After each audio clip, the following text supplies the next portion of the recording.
Gold, trusted gold buyers. మీరు తాకట్టు పెట్టిన బంగారాన్ని విడిపించి ఈ రోజు ఉన్న మార్కెట్ ధరకు కొనబడను.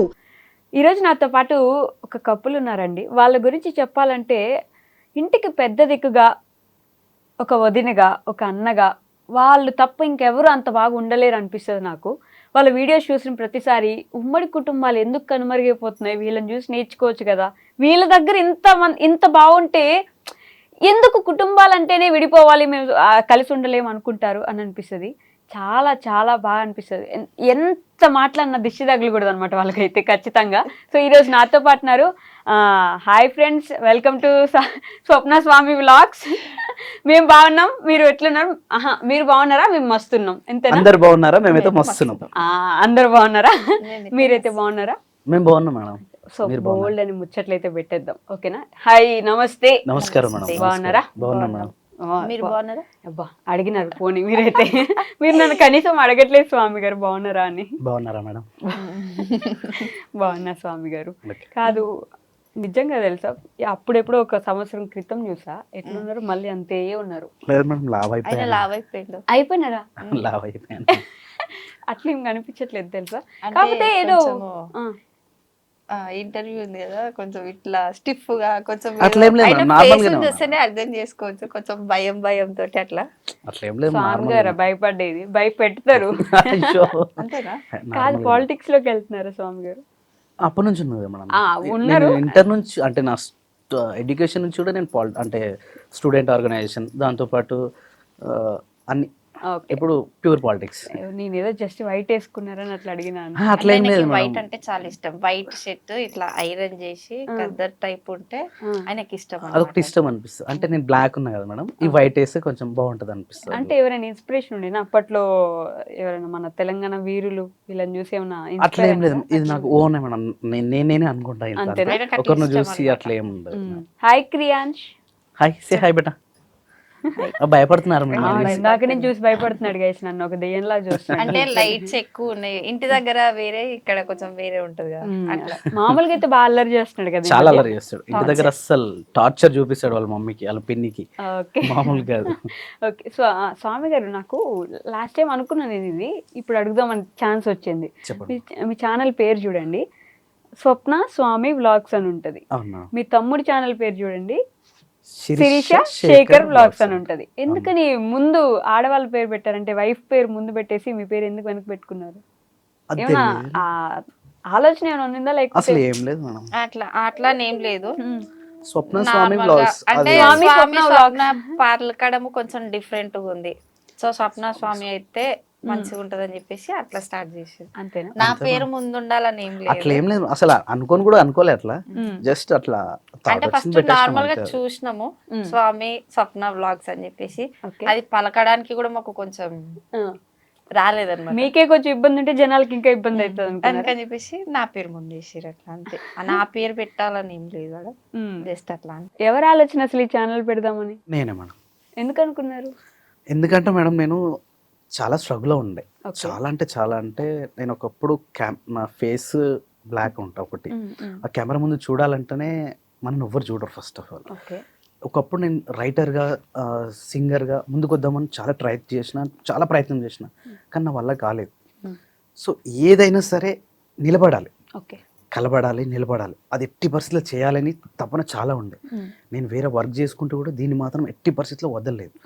ఆ విధంగా అందరు ఎక్కడ వెళ్ళిపోయిన తర్వాత నేను ఒక మిర్రర్ పెట్టుకొని, దాంట్లో ఒక కెమెరా ఉండే నాకు, ఒక పాతది. ఆ కెమెరా పెట్టుకొని రికార్డ్ చేసుకునేవాడిని ఎవరు లేనప్పుడు. ఆ లైట్లు వేసుకొని అసలు నేను ఎట్లా మాట్లాడతా, నేను ఎట్లా ఉంటుంది అనేది నేను మాట్లాడుకునేటోని. అట్లా కొన్ని 100 సార్లు మాట్లాడుకున్నా.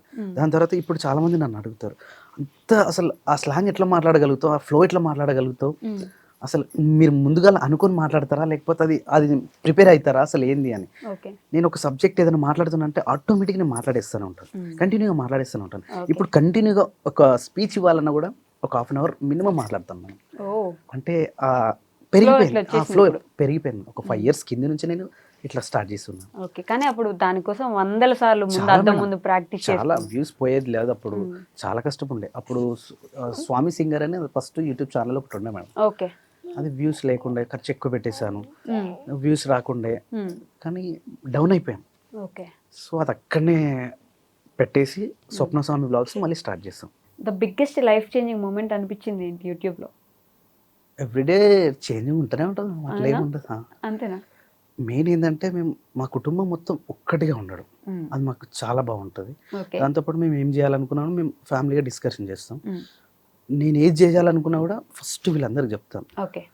కానీ నేను ఏదైతే చేయాలనుకుంటానో అది 100% వీళ్ళందరూ యాక్సెప్ట్ చేస్తారు. అదొకటి నాకు చాలా బాగా అనిపిస్తుంది. నేను ఎంత పెద్ద వర్క్ చేసినా, ఎంత చిన్న ఏది చేసినా సరే నేను ముందుగా అందరు కూర్చుని ఒకసారి చెప్తాను. ఓకే. దాన్ని వద్దు అనే విషయంలో మా నాన్నగారు చెప్పారు, మా తమ్ముడు చెప్పారు, మా శిరీష చెప్పదు, ఈవిడ కూడా చెప్పదు, ఎవరు చెప్పరు. ఎవరు చెప్పరు. కానీ అందరినీ కూర్చోబెట్టి ఇది చేద్దాం అనుకుంటున్నాను ప్రతి ఒక్కటి మేడం ఏది చేయాలనుకున్నా చెప్తాను నేను 100%. ఒకప్పుడు నేను మా అమ్మకే చెప్తుండే, వీళ్ళందరూ చెప్పకపోతుండే. ఓకే. కానీ ఇక అమ్మ పోయిన తర్వాత ఇక ప్రతి ఒక్కటి ఫ్యామిలీగా నేనే చూసుకుంటూ ఉంటాను.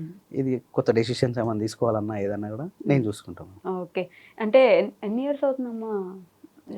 ఇప్పుడు 2 years. 2 years ఈ అయిపోయింది. అక్టోబర్ వస్తే 2 years అక్టోబర్ కంప్లీట్ 2 అయితే years. 3 years. సో ఒక్కసారిగా ఇంట్లో మీరు అంటే చిన్నపిల్లాడిగా అమ్మ ఉన్నంత వరకు మీరు చిన్నపిల్లాడే, మీరు ఒక జస్ట్ కోడలు మాత్రమే. కానీ ఒక్కసారి ఆంటీ ఇదైపోయిన తర్వాత మీరే ఇంటికి పెద్ద దిక్కు. మీ ఇద్దరే ఇప్పుడు ఏం ఇప్పుడు జరిగినా ఏదున్నా మాదే ఏమున్నా మీరే చూసుకోవాలి. అదొక బాధ్యత ఉంటది కదా. ఎప్పుడైనా భయపడతారు ఈ బాధ్యత ఆలోచించినప్పుడు? అవుతుంది మేడం అప్పుడప్పుడు. అనిపిస్తుంటది, కానీ మేము బయటికి చెప్పుకోము అంతే.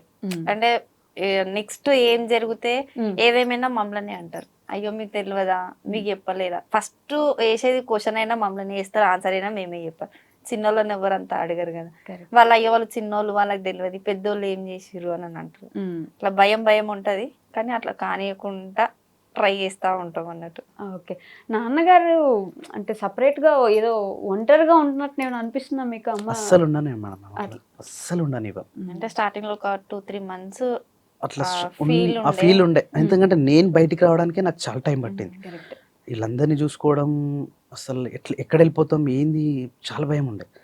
కానీ నేను ఒంటరిగా ఉన్నప్పుడు చాలా అంటే చాలా ఆలోచించుకొని నాకు నేనే ధైర్యం చెప్పుకొని ఒక్కోసారి నేను బెడ్రూమ్లో చాలాసార్లు ఏడ్చిన కూడా. నేను అందరి ముంగట నేను బయటపడను, ఓకే. అస్సలు బయటపడను. ఇంకోటి ఏంటంటే ఈ సెన్సిటివ్ విషయాలను నేను అస్సలు కూడా ఎవరితో షేర్ చేసుకోను.